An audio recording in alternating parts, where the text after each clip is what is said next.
A mensagem de hoje se chama O Peso do Vento. Convido então a que você abra a sua Bíblia na primeira carta que escreve o apóstolo Pedro, no capítulo 3 e no verso de número 10.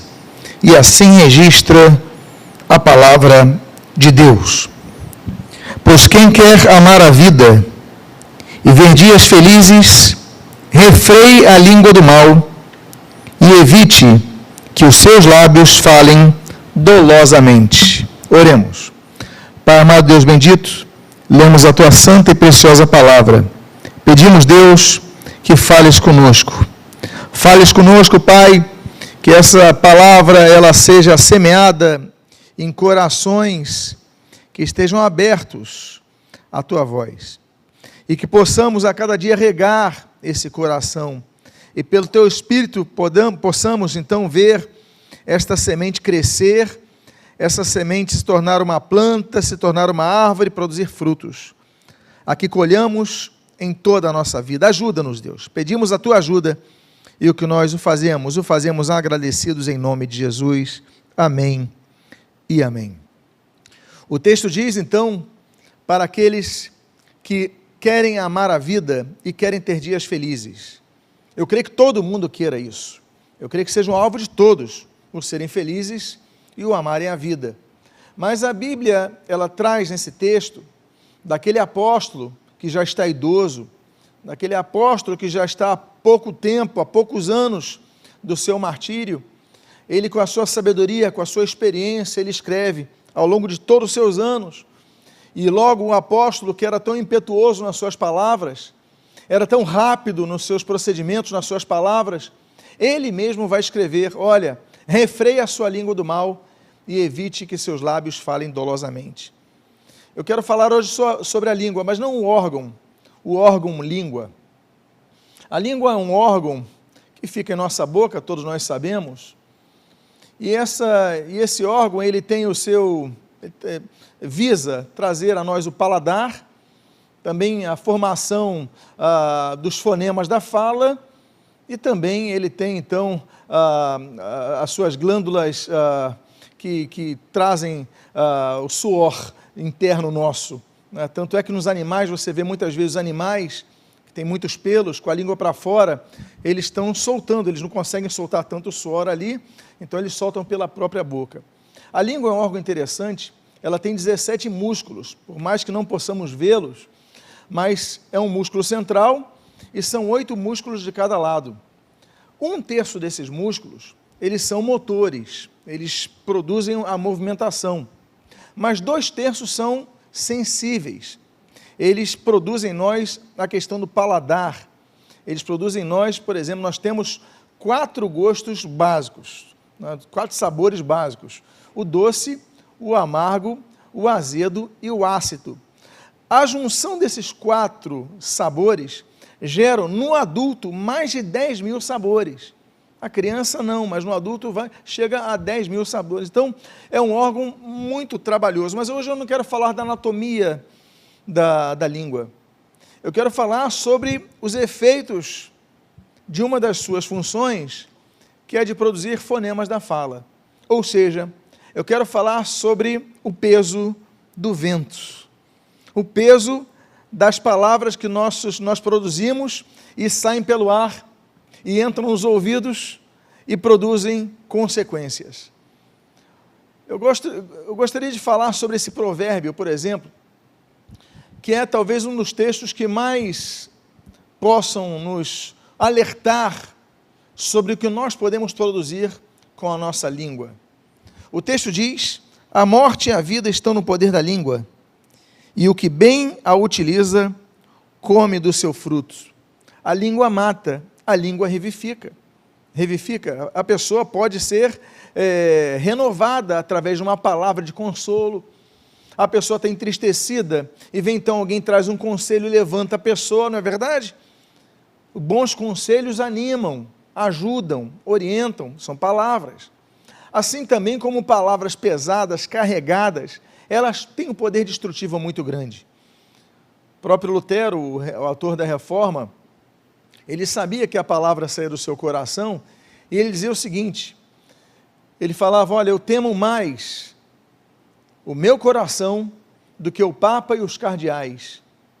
Ou seja, Lutero entendia que o problema do Papa, dos cardeais, das perseguições religiosas, era um problema muito grande, sim, mas o principal problema ele tinha que lidar todos os dias com o que ele falava. Era um homem tempestuoso também, era um homem muito dinâmico, mas era um homem muito agressivo em suas palavras, muito duro muitas vezes em suas palavras. Ele lutava contra isso também.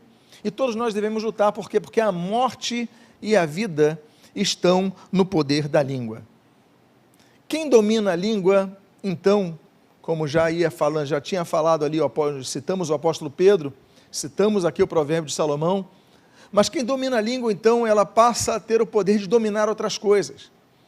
A Bíblia diz, no Evangelho segundo Mateus, o seguinte, mas o que sai da boca vem do coração, e é isto o que contamina o homem. Aquela questão que vão procurar pegar em Jesus sobre o que contamina, o que não contamina. Então não pode comer carne de porco, não pode comer então leite com carne, várias regras alimentares, isso contamina o homem, isso contamina o homem, isso contamina o homem, isso contamina o homem. Claro, nós temos a contaminação no corpo, Tiago capítulo 3 fala sobre isso, nós temos a contaminação do santuário, nós temos a contaminação do santuário, Ezequiel capítulo número 23, nós temos as contaminações do nosso coração, Jeremias capítulo 12, nós temos a contaminação da nossa mente, Tiago capítulo 1, tem várias coisas que naturalmente nos contaminam, a própria sociedade, a Bíblia diz, que estava contaminada, Gênesis capítulo 6, existem vários contágios, mas o principal deles, o pior deles, o mais grave de todos eles, é o contágio que vem do nosso coração. Por isso que o Senhor Jesus fala, olha, o que sai da boca, ele vem do coração, e isso é o que contamina o homem. Nós temos que guardar o nosso coração, porque isso, o que nós vamos falar, a boca fala do que está cheio o coração. Se o nosso coração está amargo, nós vamos falar coisas amargas. Se o nosso coração está triste, nós vamos falar coisas tristes. Assim como o nosso coração, quando está alegre, nós podemos, inclusive, não contaminar, mas contagiar positivamente pessoas. Então, nós devemos ter noção disso. Até um bom alimento, por exemplo, ele pode nos intoxicar se estiver fora do prazo, não é verdade? Muitas vezes nós temos coisas no nosso coração que passam do prazo. Eu não digo o veneno, a comida naturalmente intoxicada que não podemos comer, que contamina. Não, eu falo das coisas boas, mas que muitas vezes elas não vão sendo tratadas e elas vão piorando, vão apodrecendo, nós vamos começando, depois de falarmos coisas boas, falando coisas ruins. Então nós devemos cuidar com estas questões. Agora, nós devemos cuidar do que nós falamos, de nossa boca, mas o texto de Tiago nos levanta uma grande questão, a perfeição. Será que nós podemos ser perfeitos? Alguns talvez digam não, mas não é o que a Bíblia diz. O texto diz, nesse livro de Tiago, carta de Tiago, capítulo 3, versículo 2, o seguinte, porque todos tropeçamos em muitas coisas. Se alguém não tropeça no falar, é perfeito varão, capaz de refrear também todo o corpo. A perfeição é algo que se pode atingir. Deuteronômio 18 diz que quando entrares na terra que o Senhor te dá, serás perfeito diante do teu Deus. Paulo vai escrever, nós que somos os perfeitos, ali quando escreve aos Filipenses, capítulo 3. Colossenses capítulo 1 diz, olha, vocês devem ser perfeitos. Tanto é que Colossenses capítulo 4, o líder daquela igreja, Epáfras, ele ora para que aquela igreja ela seja perfeita, aqueles membros sejam perfeitos. O próprio texto, quando Paulo escreve a sua carta a Timóteo, ele diz sobre a Escritura Sagrada, que ela produz, o conhecimento da Escritura Sagrada produz em nós perfeição. Mas que perfeição é essa? O texto que eu coloquei, se vocês podem ver, a palavra em grego, é teleios. Teleios, em grego, vem da palavra telos, em grego, que significa fim. Ou seja, o que está finalizado. Quem não tropeça no falar é perfeito, ou seja, já está finalizado.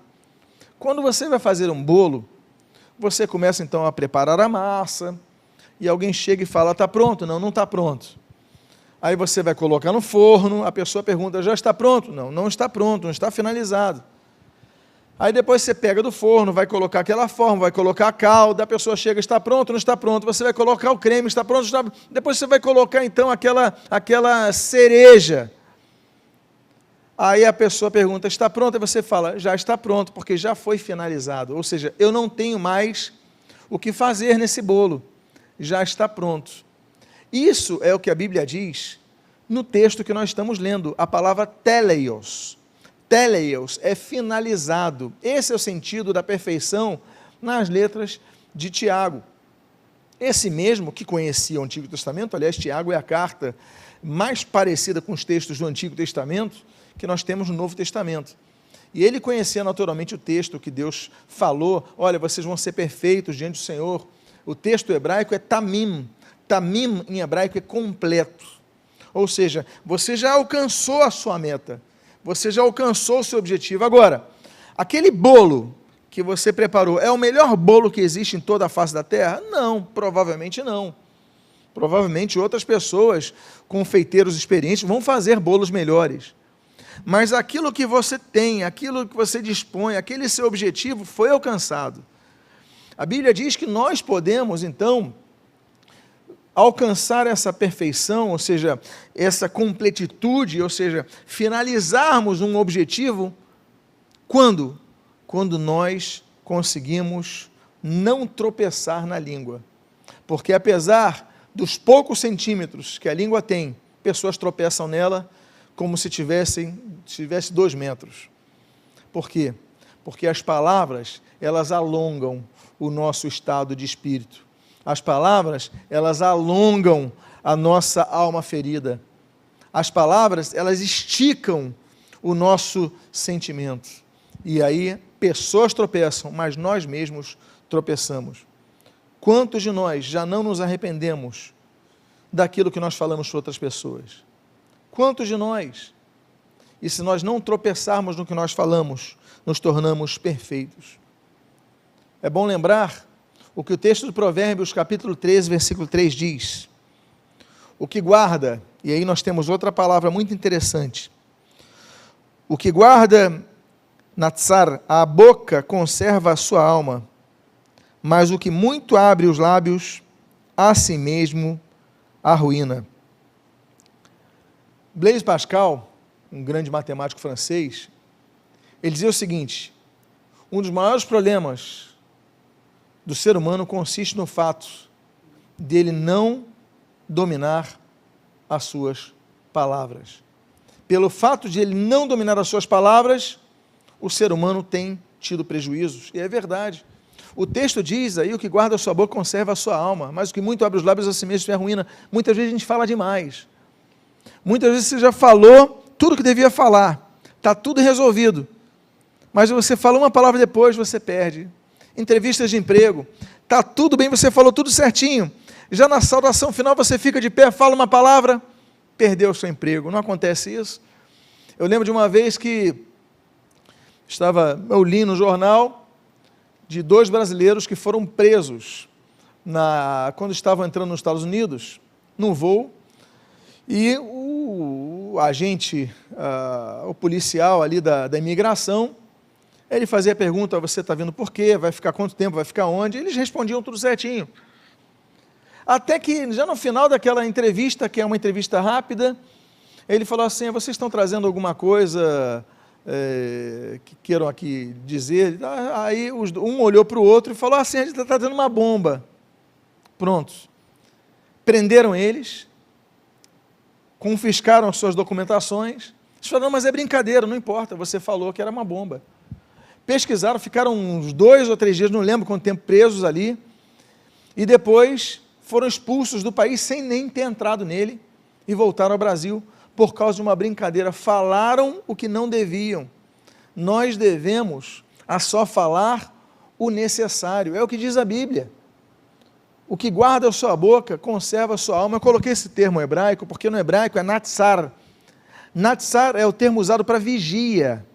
Ou seja, o que vigia a sua boca. Nós devemos vigiar. O que é o vigia? O vigia, ele fica num posto, numa posição, de repente em alguns lugares, numa torre, por exemplo, e ele fica atento para qualquer movimentação estranha. Se o vigia ou sentinela está ali à noite, naquele posto, ninguém pode entrar, ninguém pode sair, ele está vendo qualquer movimentação. E antes que alguém entre naquele local, naquela cidade, naquela fortaleza, enfim, antes que alguém entre, ele vai estar alerta e vai impedir, vai fazer tudo para impedir aquela entrada. Assim é o termo natsar. A Bíblia coloca exatamente a mesma terminologia para vigília, para vigias, para sentinelas, quanto à nossa língua. Olha, o que coloca vigia na sua boca é aquilo que o Salmo 141, versículo 2 diz: ó Senhor, põe guarda na minha boca, vigia a porta dos meus lábios. O salmista, ele pede ao Senhor essa ajuda, porque muitas vezes é muito difícil. O que guarda a sua boca, conserva a sua alma. Coloca vigia na sua boca. Ou seja, não é o problema, não é o que você vai colocar para dentro, é o que vai sair de sua boca, é o que vai sair do seu coração. Coloca vigia, que esse vigia não esteja, nós ficamos muitas vezes olhando demais para o que os outros falam, mas olhamos de menos ao que nós falamos. Coloca vigia em sua boca. Por quê? Porque se você abrir demais os seus lábios, você vai se arruinar. Quantos relacionamentos foram perdidos? Porque você abriu demais os seus lábios. Quando eu digo abrir os lábios, eu falo comunicação. Por que eu digo isso? Porque hoje em dia nós temos as teclas, nós temos a digitação. Você usa as redes sociais, você manda uma mensagem. É a comunicação do que está dentro de nós. Quando nós falamos boca, nós falamos também isso, o escrever. Hoje em dia existem recursos nas redes sociais, em algumas delas pelo menos, que permitem que você possa apagar a mensagem que enviou, mas muitas vezes a pessoa já leu, o estrago já foi feito. Quantos de nós já nos arrependemos de uma mensagem, tentamos apagar e não conseguimos, e já foi feito o estrago? Então, meus amados irmãos, o que muito abre os seus lábios, a si mesmo se arruína. Aí depois você culpa o diabo. Não foi o diabo que me instigou, nem sempre. A nossa natureza é caída, ela se inclina para as coisas erradas. Muitas vezes ele nem participou diretamente de nada disso, ele só está assistindo. Por quê? Porque o texto não diz que o diabo o arruína, o texto é claro, dizendo a si mesmo se arruína. Então nós devemos aprender a ficar calados. É o que dizem esses dois textos que eu coloquei aí.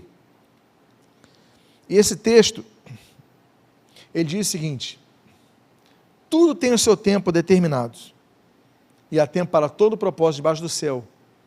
Há tempo para estar calado, e há tempo para falar. Esse foi Eclesiastes 3, 1 e 7, e Provérbios 25, 11 diz: com maçãs de ouro em salvas de prata, assim é a palavra dita a seu tempo. A palavra, ela tem um momento certo de ser emitida. Maçãs de ouro, é uma linguagem poética desse proverbista, que é poético, mas ele fala, poxa, eu imagino que ele gostasse muito de maçãs, para ele colocar isso daí. Maçãs de ouro em salvas de prata, ou seja, as coisas mais prazerosas, as coisas mais gostosas, assim como o ouro e a prata, as coisas mais valiosas. Assim é a palavra dita a seu tempo, não tem nada mais precioso do que isso, porque há momentos que nós devemos aprender a usar a palavra certa na hora certa. Tudo tem seu tempo, tudo tem seu tempo. Há tempo até para elogiar, porque se você elogiar fora do tempo, pode parecer que você tem uma outra intenção, você está sendo interesseiro. Tudo tem o seu tempo, tudo tem o seu momento. Há tempo para criticar, e olha, essa é a grande luta, essa é a sua grande luta, essa é a minha grande luta. Todos nós temos essa luta de sabermos segurar as nossas palavras. Então, o que diz o provérbio de número 17, versículo 27 e 28, diz assim: quem retém as palavras possui conhecimento, e o sereno de espírito é homem de inteligência. Até o tolo quando se cala, é tido por sábio, e o que cerra os lábios, por sábio. Amados irmãos, nós devemos muitas vezes ficar em silêncio ou pedir às pessoas que fiquem em silêncio, até pedir para que se calem. Por exemplo, Moisés, Deuteronômio capítulo 27, ele vai falar com o povo, ele fala, calem-se, é para se calar, é para não se mexerem, eu vou falar, eu vou me concentrar aqui, não pode. Moisés, Deuteronômio 27, fala para o povo se calar, porque ele ia falar.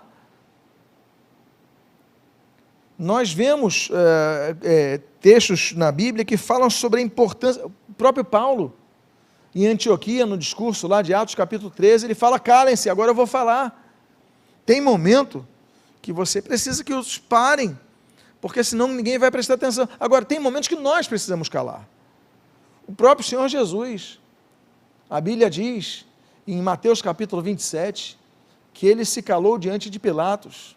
Lucas capítulo 23, ele se calou diante de Herodes, como ovelha muda ao matadouro, como já profetizara Isaías no capítulo 53.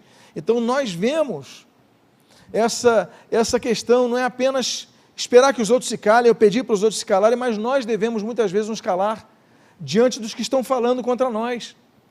Pedro fala sobre isso, inclusive, naquela primeira carta tão difícil, a primeira carta de Pedro, talvez a carta uma das de maior sofrimento de toda a Bíblia, mas ele fala, olha, nós vamos sofrer aqui, mas depois entraremos na glória. É uma carta muito bonita sobre aprendermos a lidar com essas questões.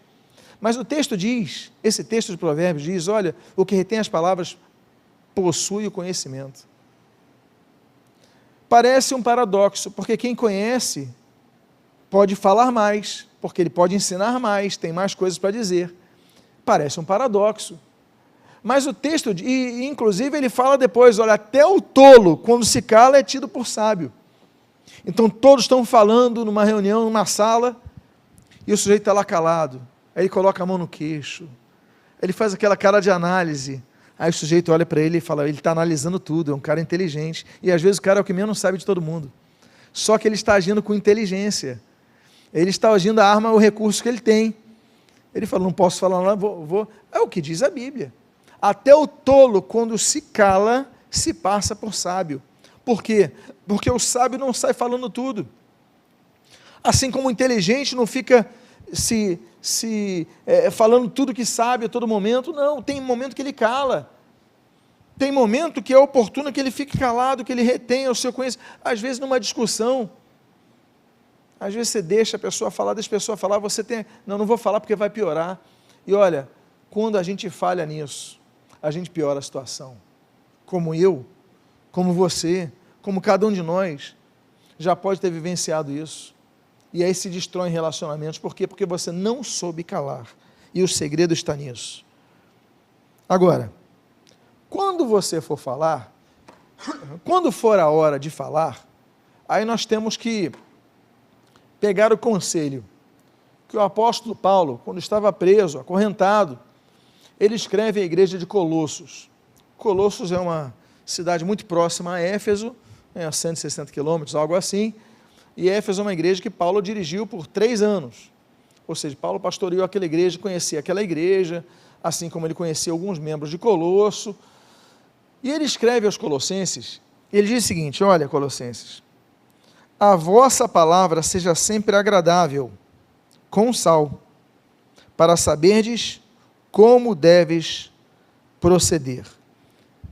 Eu coloquei o termo artio em grego, que significa, e aí está temperada, significa temperar de comida, tempero de comida, mas também significa preparada. A palavra tem que ser preparada. Nós temos que pesar as palavras. Ele falou, olha, seja sempre agradável, temperada com sal. O sal é muito bem-vindo. O sal é fundamental numa comida. Nós comemos não apenas porque isso nos faz bem, mas também porque nos dá prazer. Tanto é que você, quando vai comer, você escolhe o que você vai comer. Você, quero isso, quero aquilo, hoje eu vou fazer isso, hoje eu vou comer aquilo. Nós escolhemos. Por quê? Pelo prazer, pelo paladar. Nós falamos há pouco na introdução dessa mensagem sobre isso. Mas a comida para ser agradável, aquela comida, por exemplo, a comida quente, para ser agradável, geralmente tem que colocar um sal. Se não colocarmos sal, aquela comida fica sem gosto, fica insossa. Se colocarmos muito sal, o que acontece com aquela comida? Ela estraga. A comida pode ter sido bem feita, bem elaborada, bem preparada, no sentido de você gastou tempo e tudo mais. Na finalização da comida, você foi servido no seu prato, você está na mesa comendo, aí você vai pegar o saleiro, coloca sal demais. O que acontece? Você estraga aquela comida e você pode até morrer. É o que o apóstolo Paulo diz. A vossa palavra tem que ser temperada, tem que ser preparada. Você tem que colocar sal na quantidade certa. Ou seja, domina a sua ansiedade para falar. Não fale tudo o que você quer naquele momento. Fale apenas o necessário naquele momento. Coloque sal. Ou seja, tem que falar muitas vezes, às vezes você vai ter que falar, tem hora para falar, né, como nós lemos ali, Eclesiastes capítulo 3, há momento de falar, há momento de calar. No momento de falar, nós devemos falar sim, mas devemos falar na quantidade certa, no momento certo, pesando nossas palavras. As palavras têm que ser agradáveis, têm que ser temperadas, têm que ser preparadas. E aí nós devemos usar da sabedoria para as nossas palavras. A Bíblia diz em Provérbios capítulo 16, versículo 24, o seguinte: palavras agradáveis são como favo de mel, doces para a alma e medicina para o corpo. Eu coloquei um outro termo aí, e o termo em hebraico, noam. Noam significa bondosa, com bondade. Palavras agradáveis ou palavras bondosas são como favo de mel, doces para a alma e medicina para o corpo. Mel, naquela época, era o produto mais doce que eles conheciam no Oriente Médio. Por quê? No Oriente Médio não havia cana-de-açúcar. Então, não havia também açúcar, muito menos o açúcar refinado que nossa geração tão bem conhece. Hoje você vai no Oriente Médio, você come açúcar, você tem açúcar de cana, tem tudo. Claro, a globalização levou os alimentos a todo mundo. Mas naquela época a coisa mais doce era o mel. Era o máximo de doçura que eles tinham. Então ele diz o seguinte: as palavras agradáveis são como mel, nós podíamos dizer aqui, são como açúcar. Elas são doce para a alma e medicina para o corpo. Nós devemos ter sabedoria para falar. Tiago, por exemplo, ele vai falar no capítulo 1, olha, se alguém quiser sabedoria, peça a Deus, que a dá liberalmente, e a ninguém lhes impropera, e ser-lhes-á concedida. É o que diz o texto de Tiago, capítulo 1. Tiago, como bom judeu, ele sabia que esse texto era calcado em Provérbios, capítulo 2, que diz que Deus é que concede sabedoria. A inteligência, ela tem vários fatores para que você a detenha. Tem o fator genético, tem um exercício, você lê desde cedo, você exercita o seu cérebro, você analisa, você pesquisa, você estuda, então você vai desenvolvendo essa capacitação, a percepção dos fatos. Claro, o conhecimento também. O conhecimento exige fatores, a experiência pessoal, a aquisição de cultura, a leitura, tudo isso. Mas a sabedoria não está muitas vezes nos mais cultos. Há pessoas que são cultas, mas não são sábias. Há pessoas que são inteligentes, mas não são sábias. Inteligência e sabedoria são coisas distintas. O ideal é que caminhem juntos, mas nem sempre acontece. O princípio da sabedoria, por exemplo, é o temor ao Senhor. Nem todos temem ao Senhor. Então eles não estão nem no princípio da sabedoria. Agora, a Bíblia diz que as palavras agradáveis, bondosas, calculadas, como nós lemos ali, temperadas, analisadas, pesadas, ou seja, você vai vigiar as palavras que vão sair da sua boca. Elas, quando são palavras doces, são palavras de edificação, palavras de consolação, elas se traduzem como medicina para o corpo. E aí você vê quantos conselhos bons que você já recebeu, que foram medicinas para o seu corpo, como foram como mel, doces para a sua alma. Então nós devemos aprender a usar essas palavras com sabedoria, pedindo a Deus, Deus, dá-me sabedoria no falar, para que eu edifique vidas, para que eu construa mais do que eu destrua. Lembram-se do texto que nós lemos de Provérbios. A morte e a vida estão no poder da língua. Nós devemos então pedir ao Senhor, me ajuda, para que o que eu falar traga mais vida do que morte, aliás, que não traga morte nunca. E aí nós devemos então começar a estabelecer um novo padrão. O novo padrão que diz ali na última carta que o apóstolo Paulo escreve, a carta que o apóstolo Paulo vai dizer, olha, combati o bom combate, completei a carreira, guardei a fé. Ele vai escrever pela última vez.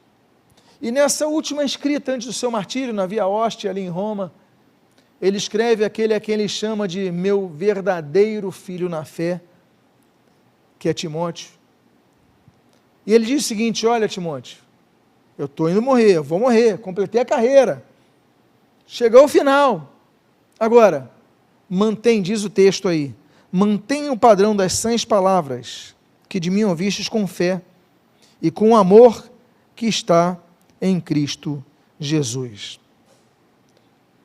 Mantenha essas palavras, aquelas que eu te ensinei com fé. Me imite nisso. Paulo, ele falou, 1 Coríntios capítulo 11, olha, sede meus imitadores, como eu sou de Cristo. Paulo diz em Efésios capítulo 5, versículo 1, olha, sede imitadores de Deus. O autor da carta aos Hebreus diz no capítulo 6, versículo 12, olha, imitai aqueles que pela fé e longanimidade herdam as promessas. Nós devemos imitar pessoas, imitá-las no que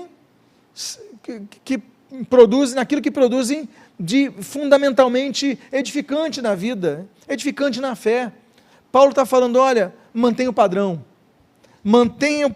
das sãs palavras que me ouviste com fé e com amor que está em Cristo Jesus. Tudo que você aprendeu de mim, olha, retenha só o que eu falei com fé, só o que eu falei no amor de Cristo, porque eu falo muitas coisas, Paulo muitas vezes explodia também, mas ele falou, não, mas olha, guarda, Timóteo, eu estou indo partir, mas guarda aquilo que eu ensinei com fé, com amor de Cristo. Aquilo que eu ensinei são as sãs palavras, as palavras sãs, as palavras saudáveis que eu ensinei, guarda isso no seu coração. Nós devemos então olhar para as pessoas que nos cercam e começar a ver observar tudo que nós ouvimos, ver tudo que fizeram, observar tudo que nós ouvimos, mas vamos, como diz a própria palavra de Deus, reter o que é bom. Vamos ouvir muito mais, retém o que é bom, retém as bom. Eu digo para meus filhos, por exemplo, eu digo para as ovelhas da igreja, meus amigos, olhem para mim, mas retenham apenas aquilo que é bom. Tudo aquilo que não é proveitoso, não precisam reter, mas aquilo que tem a ver com a fé tem que ser guardada, a fé tem que ser guardada com todas as forças, guardem isso na sua vida, é o que Paulo falou para Timóteo, mantenha o padrão das sãs palavras. Timóteo, tudo que você entendeu de mim, passa para o próximo. Timóteo foi um homem que depois assumiu a igreja de Éfeso. Timóteo, inclusive, vai ser martirizado numa procissão que vai acontecer em Éfeso, segundo a tradição diz. Então ele vai se antepor essa multidão e aqueles cantores começam a cercar, lincham Timóteo, ele morre. Assim como Paulo morre pela sua fé, Timóteo morre pela sua fé, mas Timóteo manteve o padrão das sãs palavras.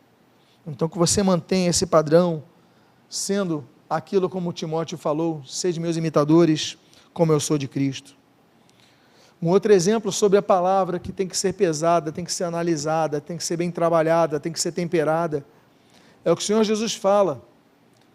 Os capítulos 5, 6 e 7 de Mateus, eles tratam, aliás, Mateus é o único que trata do Sermão do Monte. Esses 3 capítulos, eles falam talvez dos mais famosos sermões. Mateus tem 2 discursos inéditos. Tem o Sermão do Monte, ali próximo a Cafarnaum, Corazim, ali no Mar da Galileia, e tem o Sermão do Monte das Oliveiras, que é um sermão escatológico, sermão firme ali, Mateus capítulo 24. Nesse capítulo 5, 6 e 7, nesse capítulo 5 ele diz o seguinte, olha, nesse Sermão do Monte, ele diz assim, olha, seja porém a tua palavra sim, sim, não, não. O que disto passar vem do maligno. O Senhor Jesus nos ensinou a termos o caráter. E uma pessoa de caráter cumpre a palavra. Nós aprendemos com o caráter de Cristo, Mateus capítulo 11, Cristo, por exemplo, era manso. Filipenses capítulo 2, Cristo, o caráter de Cristo mostra que nós devemos ser pessoas humildes. João capítulo 14, o caráter de Cristo mostra que nós devemos ser pessoas verdadeiras. 1 João capítulo 2 diz que nós devemos ser pessoas fiéis. Nós aprendemos sobre o caráter de Cristo em tudo que nós lemos de Cristo. Ele é manso, é humilde de coração, tudo isso. Mas uma das coisas que nós devemos aprender é sobre as nossas palavras. Seja a tua palavra se ensina ou não, que passar disso vem do maligno. Por quê? Porque se você prometeu uma coisa, você tem que cumprir. Eu me lembro, eu sou de uma geração, ainda era criança, adolescente, quando alguém ia trabalhar na loja lá do meu pai, alguém na fábrica, mas esse daí é crente. Era quase uma notícia que garantia o emprego da pessoa. Não é crente, qual igreja? Tal igreja. Poxa, que benção. A gente fica tranquilo, é crente. Ou seja, vai ser um ótimo funcionário, uma pessoa. Antigamente você dava um cheque da igreja, a pessoa da igreja, pode ser, não tem problema não. As pessoas, hoje em dia, se você der um cheque, hoje nem se trabalha mais com cheque, mas aqueles que ainda usam cheque, se você der um cheque da igreja, a pessoa fala, tá, deixa eu conferir aqui. Por quê? Porque tem muito mau testemunho por aí. Se a pessoa disser, eu sou evangélica, tá bom, deixa eu ver as tuas referências. Eu quero ver a referência de onde você veio. Porque o sujeito diz que é evangélico, chega tarde no trabalho, fica enrolando no trabalho, batendo papo furado, não produz, fica lá no WhatsApp em vez de produzir para aquilo que é pago, dá um péssimo testemunho, procura sair mais cedo, toca, você já sai correndo, ainda rouba produto. Eu lembro de uma pessoa que conheci, peguei aqui um grampeador, tinha muito na empresa sobrando, está precisando de um, eu falei, mas isso é roubo. E o sujeito diz que é crente. Ou nós perdemos a credibilidade. Hoje em dia, dizer que é evangélico já não é uma referência positiva para muitos. Muito pelo contrário. Para muitos é uma referência negativa. E Jesus alertou, olha, seja a sua palavra se ensina ou não, o que procede disso é do maligno. Ou seja, o que passa disso? Ou seja, passa disso é, você diz sim e não cumpre. E hoje nós vemos isso nas igrejas. As pessoas entram na escala e não cumprem. Entra na escala do criança, do evangelismo, nem aparece. Aí fica na escala e nunca aparece, não dá satisfação e dá sempre uma desculpa, mente. Ou seja, não tem palavra, é mentiroso e estão na igreja. Por que estão na igreja? Porque gostam de ouvir a palavra de Deus, gostam dos louvores, gostam de se encontrar com os irmãos, mas eles erram e pecam. Por quê? Porque não buscam mudar o seu caráter. A palavra firme, a palavra que se cumpre, tem que ser uma palavra quase que um contrato escrito. Antigamente as pessoas falavam que vale ao aperto de mão. Hoje em dia, entre igrejas, isso não acontece mais. Porque não há credibilidade, não há cumprimento da palavra. Então isso é mudança de caráter que se exige ao cristão. É morrer para si mesmo. É morrer para a sua própria vontade. E aí assim, sim, não. E o que passar disso é do maligno, é do diabo. Não tem caráter transformado. Por isso que Jesus falou para Nicodemos, olha, é necessário nascer de novo, porque se você continuar no padrão que você está, não adianta você ter nascido na igreja. Não adianta você, como membro do Sinédrio, conhecer a Torá de có e salteado. Não adianta, você tem que ter o caráter transformado. O que mente não mente mais, o que rouba não rouba mais, mas também o que fala mentira, não cumpre a palavra, passa a cumprir a sua palavra. E aí eu finalizo com o último texto, que está em Tito, capítulo 2. Capítulo 2, versículo 8, torna-te pessoalmente padrão de boas obras, no ensino, mostra integridade, reverência, linguagem sadia e irrepreensível, para que o diabo, que é o adversário, seja envergonhado, não tendo indignidade nenhuma que dizer a nosso respeito. Vocês lembram que eu falei que a segunda carta de Paulo a Timóteo é a carta para um pastor de uma igreja, que é o pastor da igreja de Éfeso. Aqui Paulo está escrevendo pastor de outra igreja. A história da igreja diz que ele era bispo das igrejas de Creta. Creta é uma ilha da Grécia. É a maior ilha da Grécia, do Mediterrâneo, é uma grande ilha. Ele vai escrever para o líder dessa igreja, ele fala assim como ele aconselhou Timóteo, você tem que ser o padrão das palavras, padrão do conhecimento.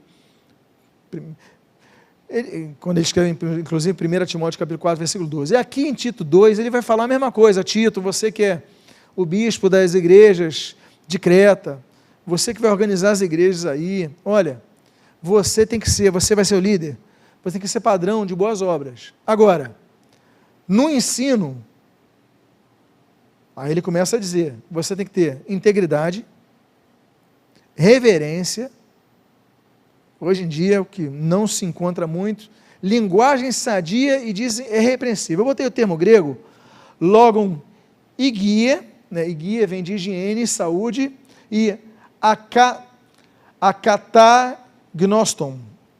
Akatagnoston significa não ter nada que te condene. A é partícula negativa, né? E ali é a condenação. Ou seja, a palavra logon egie, higiene, ou seja, nossa palavra tem que transmitir saúde às pessoas, mas elas não podem nos condenar. Esse tem que ser o padrão. Nós devemos, então, procurar um novo padrão na nossa vida.